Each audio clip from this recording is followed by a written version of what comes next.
This woman was pure evil. Everything she did terrified the men in town. In 1980, a nurse named Claire ran into the police station. She was shaking.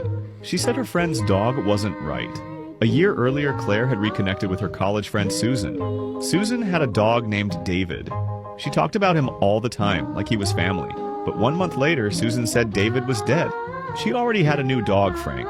Claire was confused. Susan once said David meant everything to her. Then Susan looked her in the eye and said, "Dogs can never be family.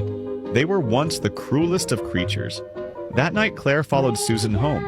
Through the window, she saw Susan leading her dog into the living room. Claire froze. It wasn't a dog. It was a man, covered in wounds, chained like an animal. Terrified, Claire called the police. They searched the house, and what they found was more than one. As Susan was taken away in handcuffs, she turned to Claire and whispered, "Why pretend? You have one too, don't you?"